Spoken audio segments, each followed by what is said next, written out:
Hello, my name is Lucy. Welcome back to my channel. I share videos on the topic of long COVID, chronic fatigue syndrome, and mind-body approaches that can help with those conditions and other mind-body conditions. So today's video, I wanted to talk a little bit about dysregulation of the nervous system. And I'm not a medical professional. This isn't medical or mental health advice. I'm just sharing things that helped me during my journey of recovering using a mind-body approach. And with nervous system dysregulation, it's really common that the nervous system will be affected when people have long COVID or chronic fatigue syndrome or another condition that's similar.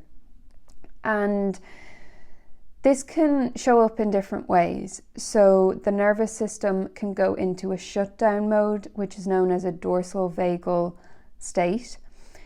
This is like a freeze response where you feel really shut down. You might feel depressed. You might feel incredibly fatigued with a lot of brain fog and be unable to do very much and struggle with stimulation.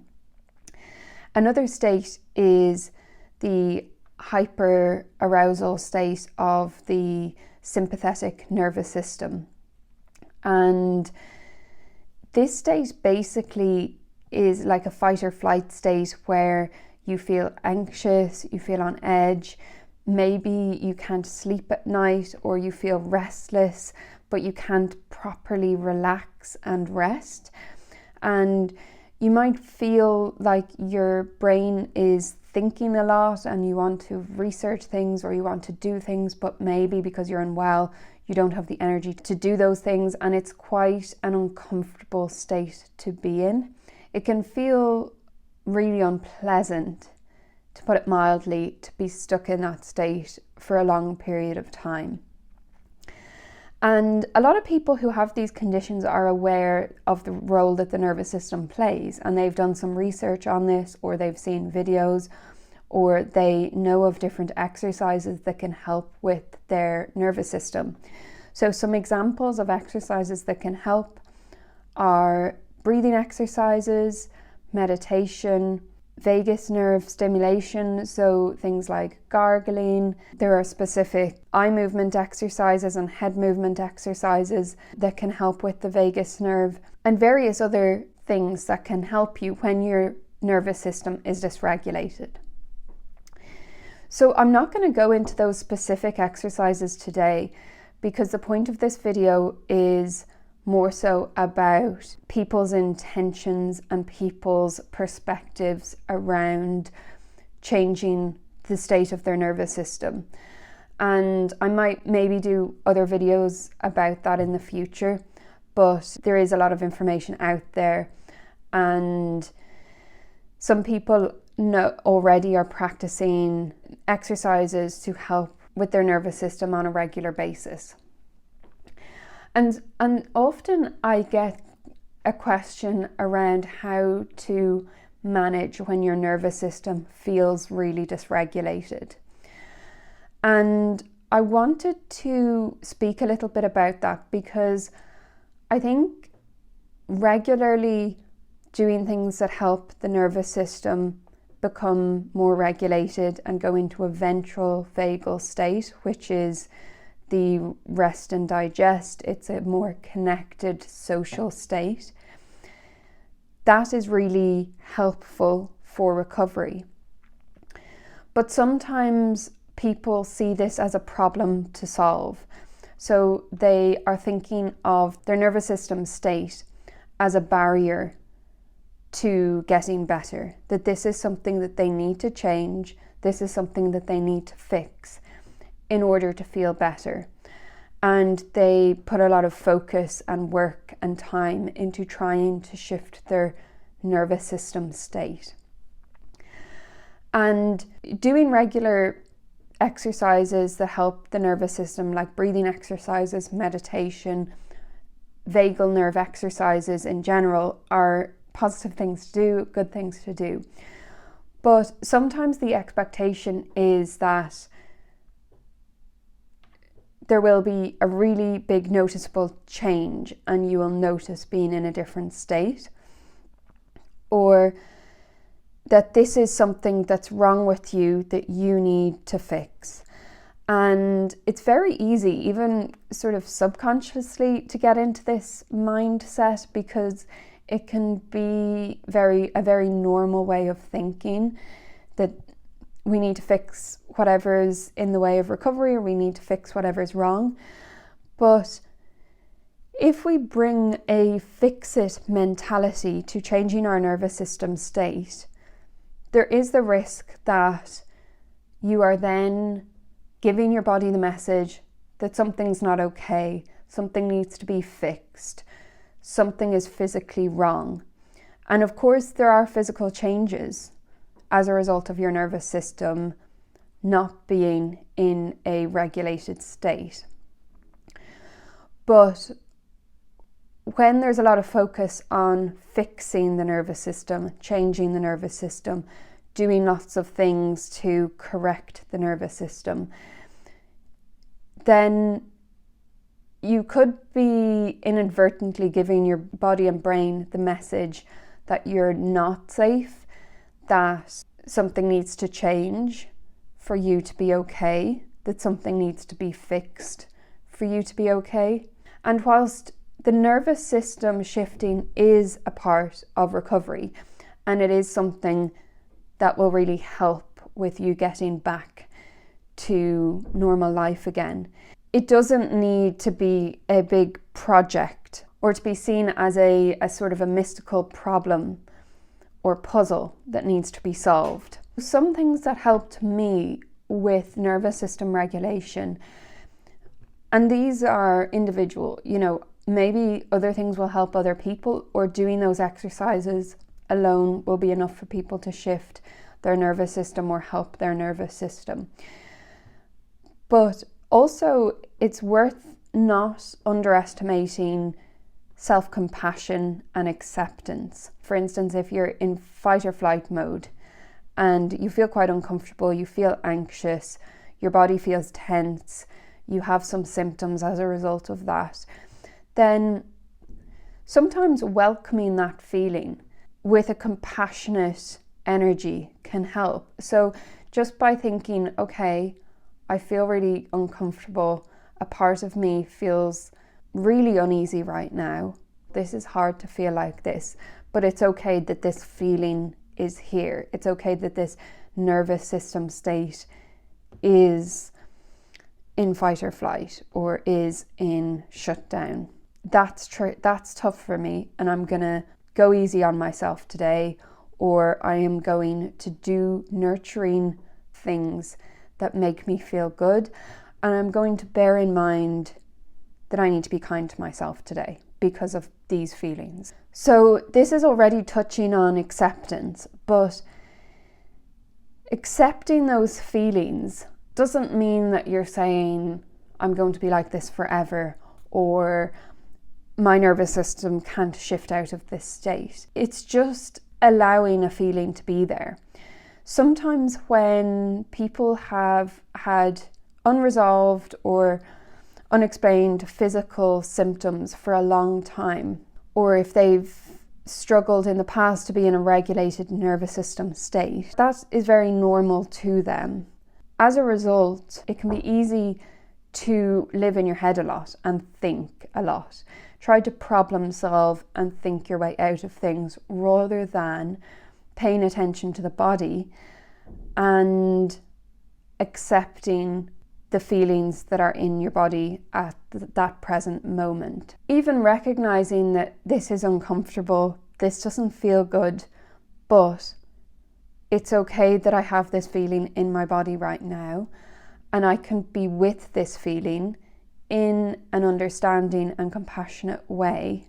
That can help to actually bring a sense of calmness to the challenge of your nervous system not being in a connected state. And of course, that doesn't always feel good, and that might mean bringing attention to symptoms that are pretty unpleasant or feelings that are unpleasant. But if we're in a state of non-acceptance, then generally there's a feeling that this isn't okay. I don't want to feel this. I want my situation or my physical feelings to be different right now.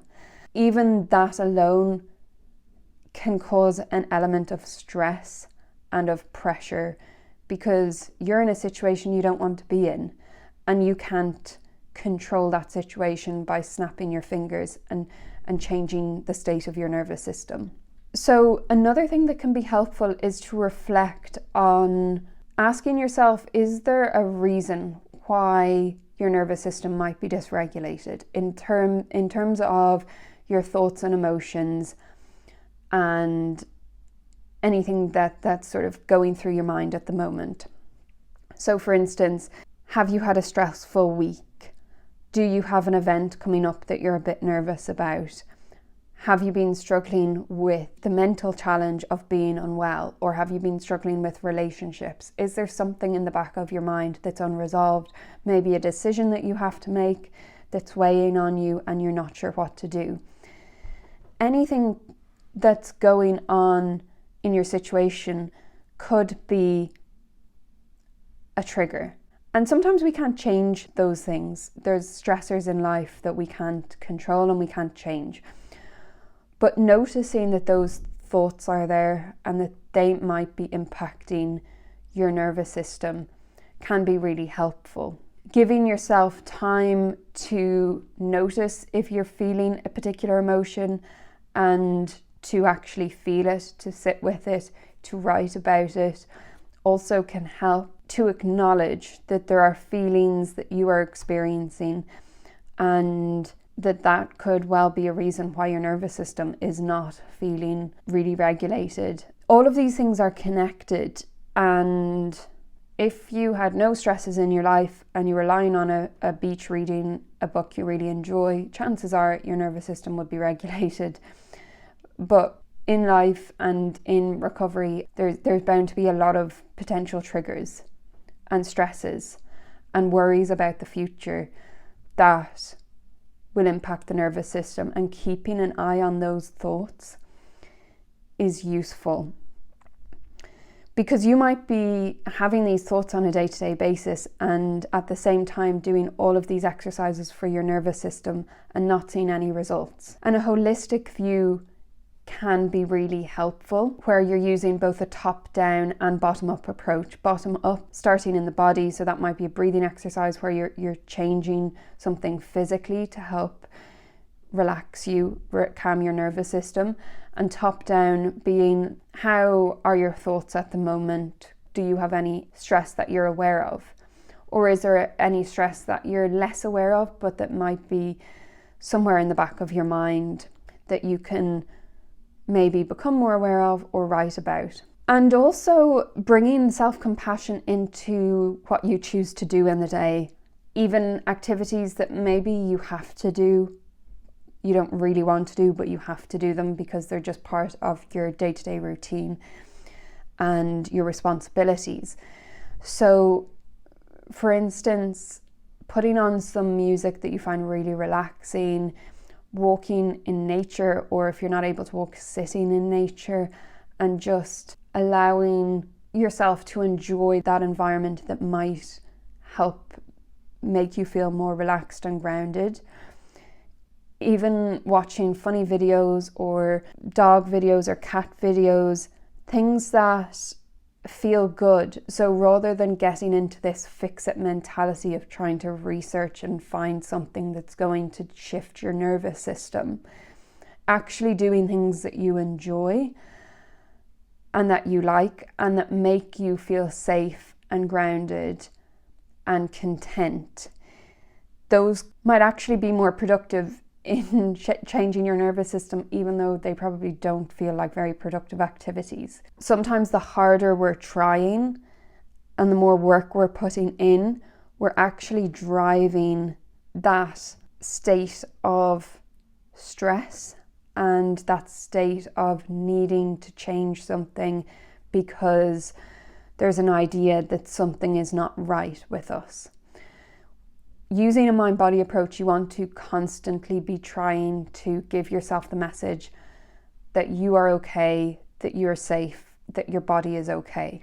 And that might mean that you do all of these things and your nervous system still doesn't feel regulated. But what you might find is that bringing in acceptance as much as you can, self-compassion, and some reflection on your thoughts and emotions, even that can make a big difference in how you feel in the day, because having a self-compassionate energy towards yourself and having a relaxed approach where you are intentionally going easy on yourself can be really relaxing and can really take a certain level of pressure off that otherwise might be there in some shape or form, whether it's a fixed energy or just a feeling of not wanting to feel how you feel.